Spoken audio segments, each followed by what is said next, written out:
With 3 million members searching, SingleMuslim.com proudly sponsors Let's Talk About Sex.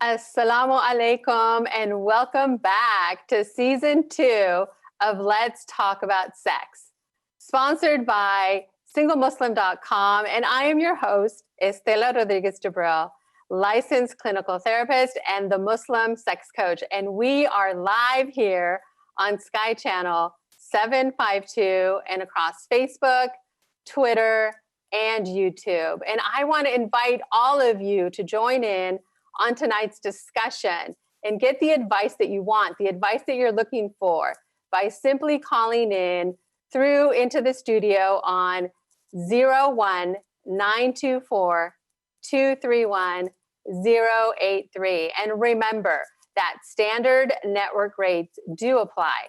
So make sure that you have the bill payer's permission before you call in. And you can also send in your questions and share your comments in confidence by using WhatsApp and by messaging us at 07950-797-017. And I want to start out by just thanking all of you. So many of you have sent me emails during the break asking questions. You have sent me messages, and it's just proof that this conversation is so needed. And I'm so glad to be back. And I hope you're all ready for another season. And today's conversation is about how to talk about sex with your spouse. And you might be thinking, really? Married people have problems talking about sex? Yes, they actually do. And as Muslims, we have still a really hard time talking about sex. And talking about sex doesn't mean Muslims will become lewd and crude. No, quite the opposite. We have all heard the stories of child marriages and pederasty, and speaking about sex openly will actually educate and prevent harm and increase marital satisfaction. Now, there are a variety of issues that can cause marital distress, including problems with sex and sexual dissatisfaction. Even though this can be a common problem among couples, having the sex talk with your spouse can feel daunting and uncomfortable. It may even feel so much easier to talk to a total stranger online. And, that's why so many people are reaching out to strangers online, therapists online, professionals online, to talk about what they're experiencing in their marriages. It just seems so much easier to discuss it with a stranger than with your spouse.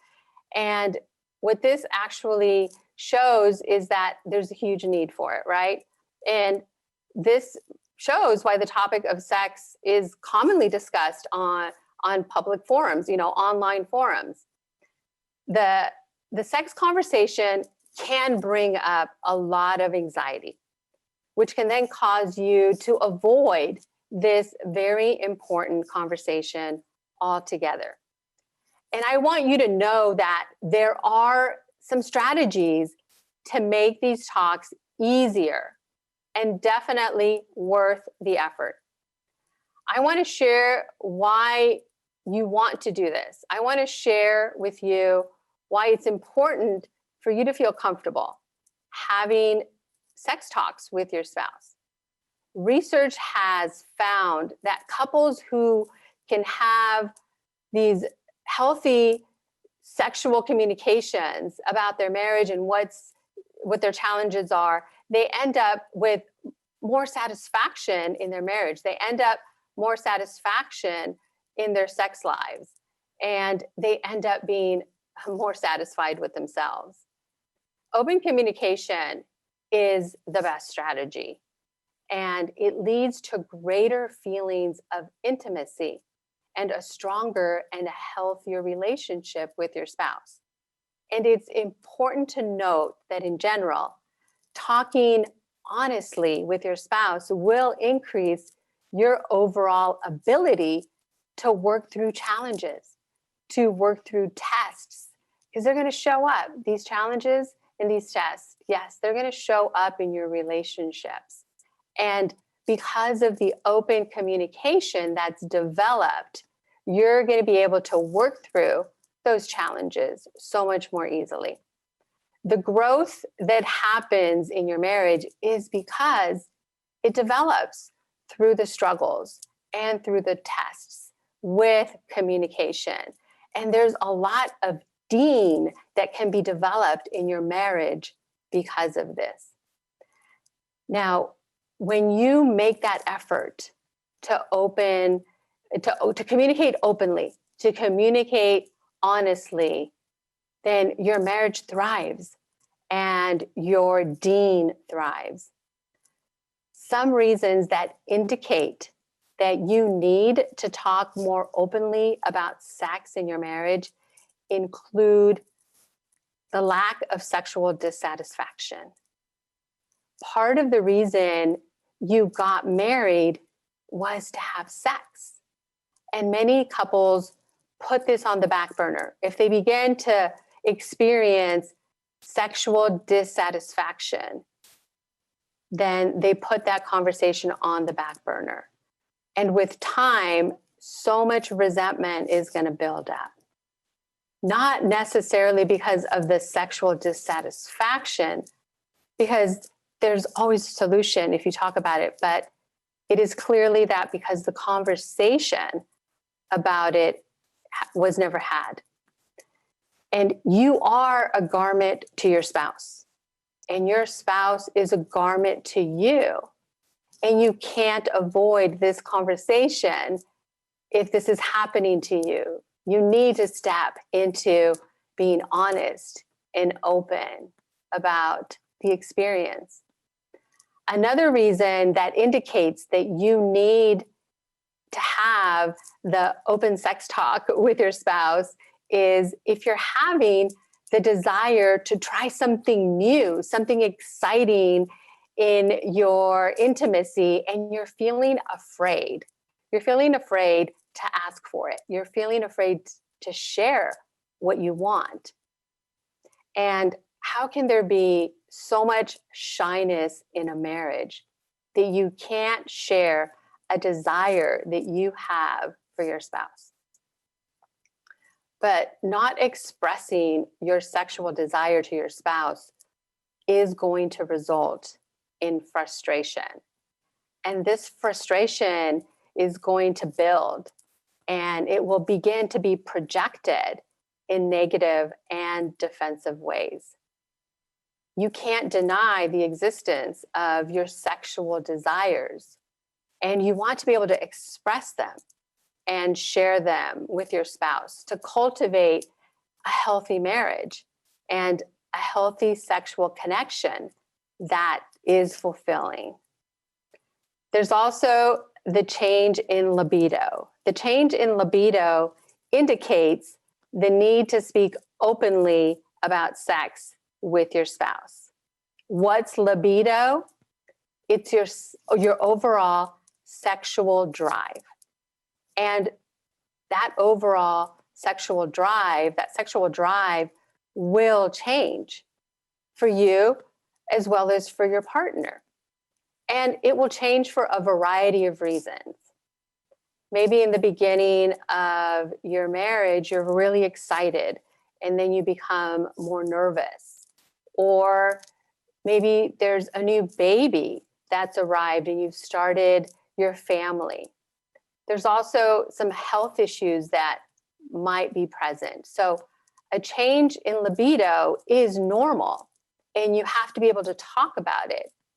And a change in libido can also sometimes be an indicator of those underlying health problems. And if you don't talk about them, most likely you'll put them on the back burner and you won't get those yearly checkups that are so important that will be able to ensure that those health issues are caught in time so that you can act with prevention.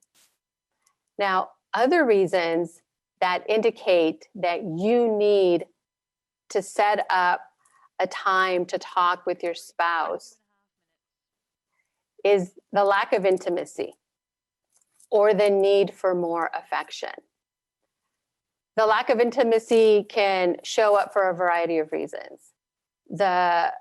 Everyone has their own way of showing affection. So you want to talk about this with your spouse. There may be also feelings of sexual rejection or feelings that, you're the one that always has to initiate sex. And then there's also family planning, and that's a whole topic in itself. And I can hopefully address that on another episode. But as you can see, there are a variety of reasons why you need to talk about sex with your spouse, why you need to feel comfortable talking about sex with your spouse.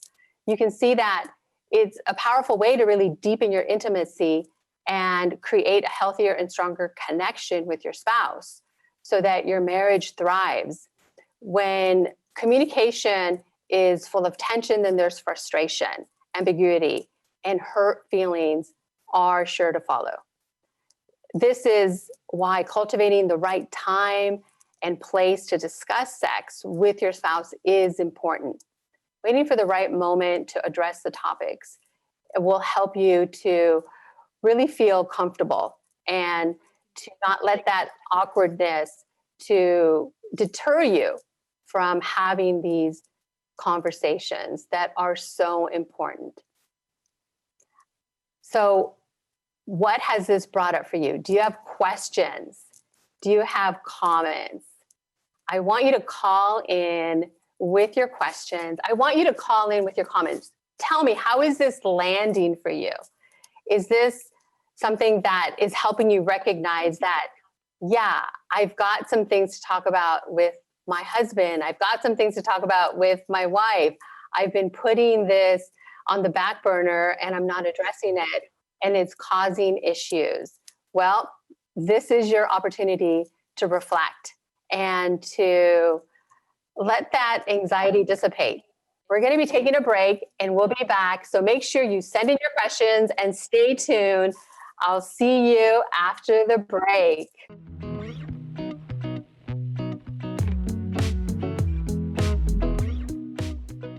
With 3 million members searching, SingleMuslim.com proudly sponsors Let's Talk About Sex.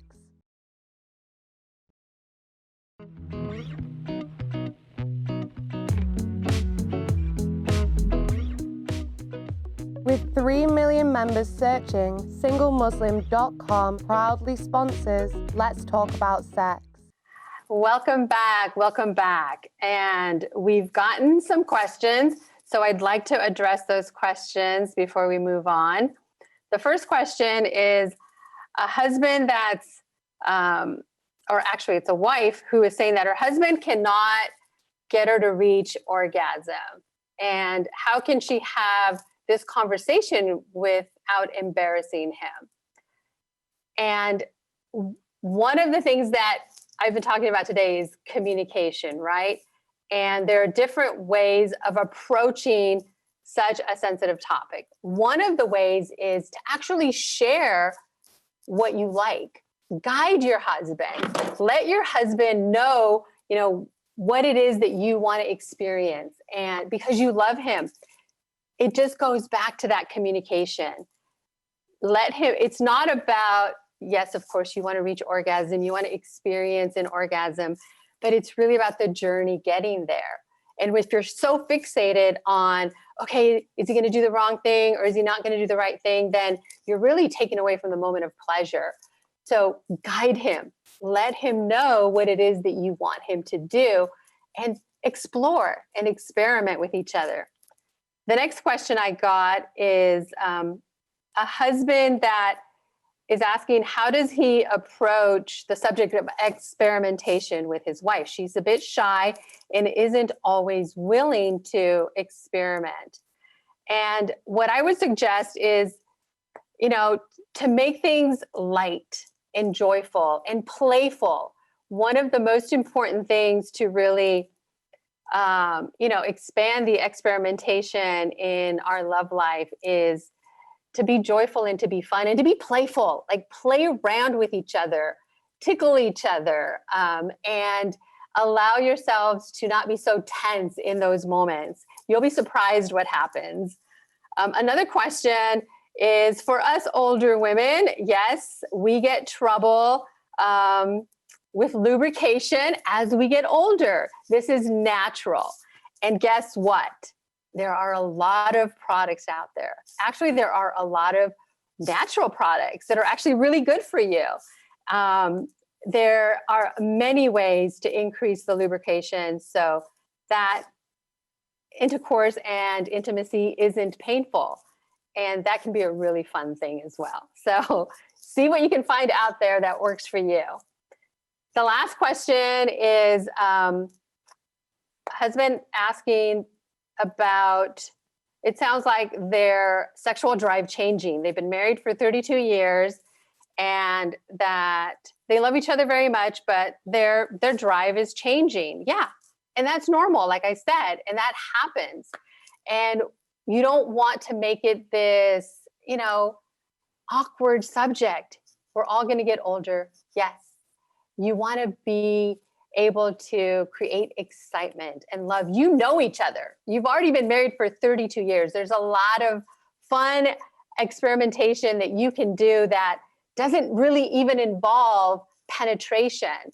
So look and see what it is that you can do to just be loving and caring and intimate without worrying about, okay, are we going to be able to, experience intimacy like we did, in the beginning of our marriage? No, of course you're not, but you can still have fun with it. And of course, I'm speaking to my married brothers and sisters, right? And I want all of you to just ask yourself, like, do I want to improve my relationship with my spouse? Well, then, like I mentioned earlier, communication is key. You have to be willing to, be honest and let that awkwardness, slip away so that you can really connect at a deeper level. You can do this by just becoming more aware also of your language, how you communicate, the words that you use. You love each other, right? So why is it that sometimes, couples fall into the trap of feeling like, they're not on the same page? Does that ever happen to you? It does. It happens to so many couples. Life gets so busy. They get so full of distractions. It's a common issue that many relationships go through. And it always stems back to that communication barrier. Everyone experiences love differently. And it's easy to miss the mark when it comes to showing that you care if you're not openly communicating with each other. And with a little help, you can learn to identify the root of your conflicts or the root of your issues so that you can give and receive the love in a more meaningful way and grow closer than ever to each other.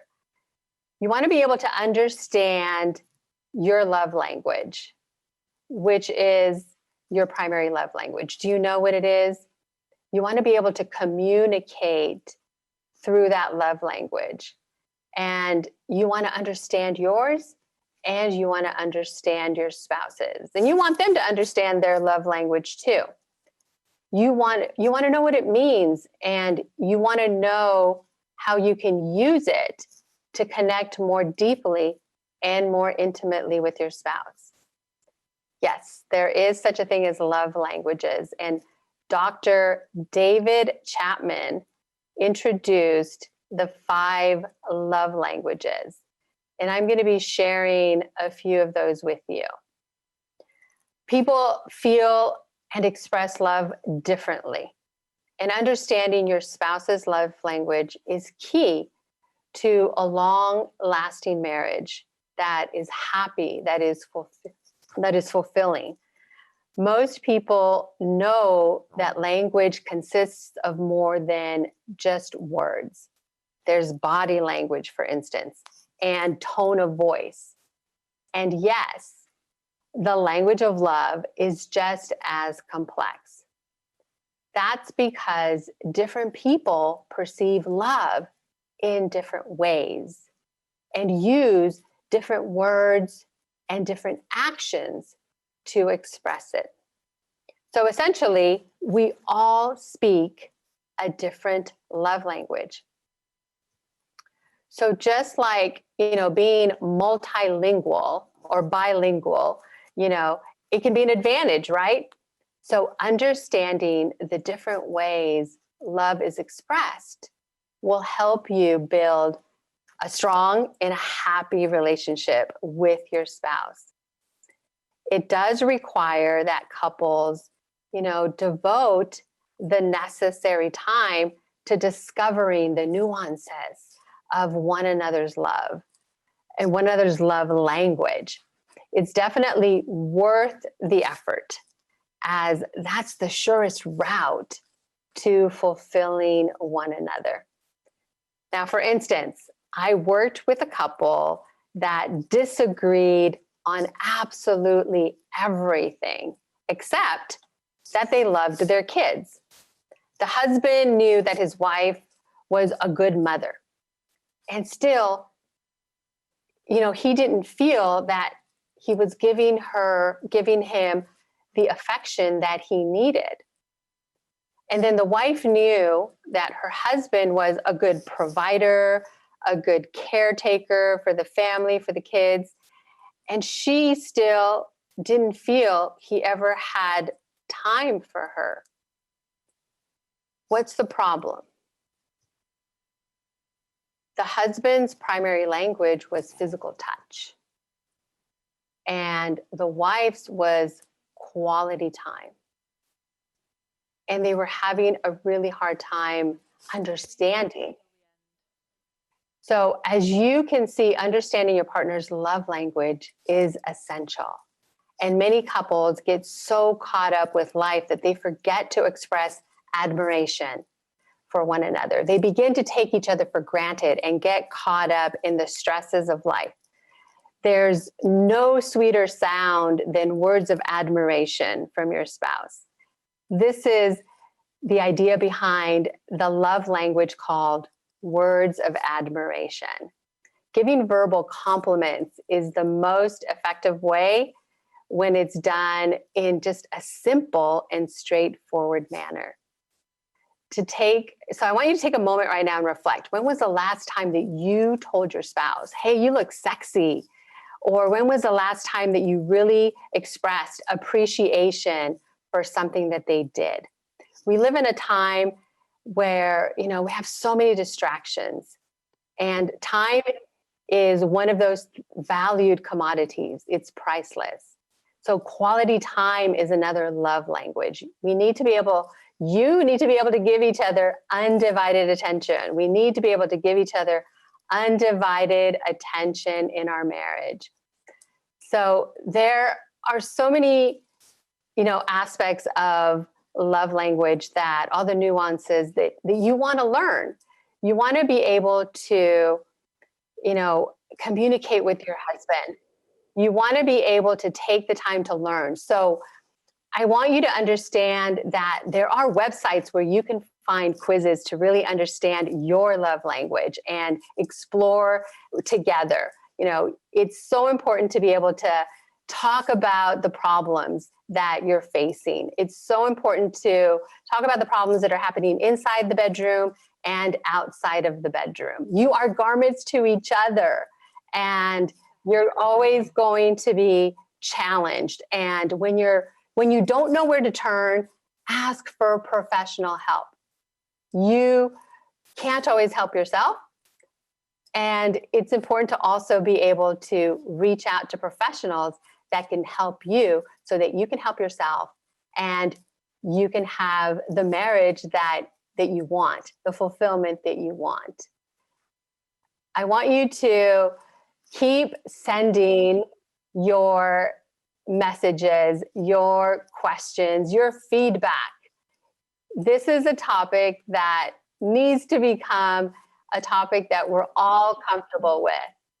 So it's such an honor to be back here with you. I'm so excited to be starting season 2. If you have any questions, send them our way. Thank you again for watching. And thanks to all of the team here at British Muslim TV. Thank you for joining us. Assalamu alaikum. Until next time.